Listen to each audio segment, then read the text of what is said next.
তুই একটি শিয়াল হয়ে কিভাবে তুই শক্তিশালী বানাতে চাস আমাকে বল তো দেখি।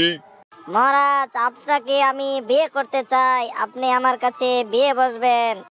রাজা, শক্তি শুধু পেশিতে নয়, বুদ্ধিতেও লাগে। আপনি শক্তিশালী, আমি বুদ্ধিমান, আমরা এক হলে কেউ আমাদের হারাতে পারবে না। তাহলে প্রমাণ দে, তুই কেমন বুদ্ধিমান। গভীর জঙ্গলের এক কোণে থাকতো এক চালাক শিয়াল। নাম তার ছিল মিসকে।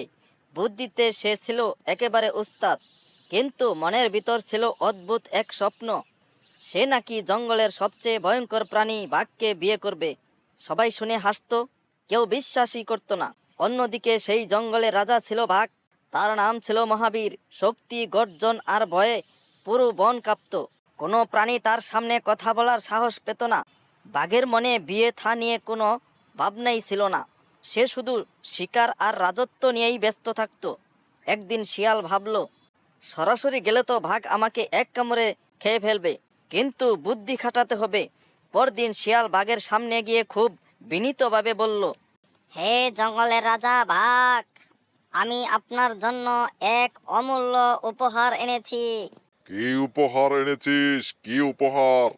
আমি এমন একজন সঙ্গীর খোঁজ জানি যে আপনার রাজত্ব আরো শক্তি করবে।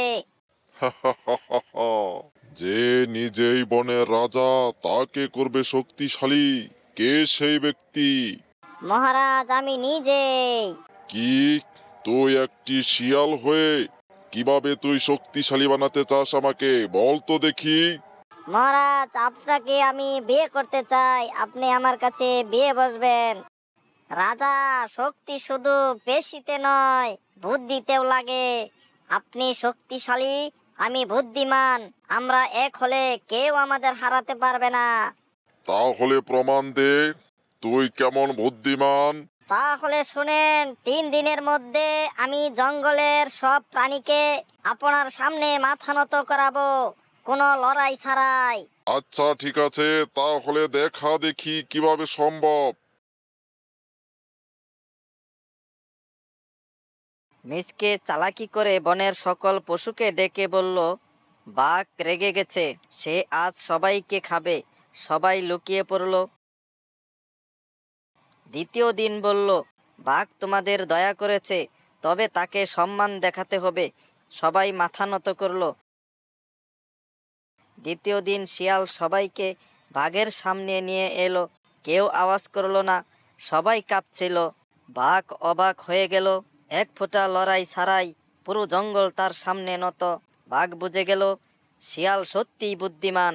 সে বলল, ঠিক আছে, আমি তোকে বিয়ে করব। কিন্তু মিসকে হেসে বলল, না রাজা, এখন আর দরকার নেই। বাঘ অবাক হয়ে গেল। কেন মিসকে? আমি রাজা বিয়ে চাইনি, রাজত্বের জন্য চেয়েছিলাম।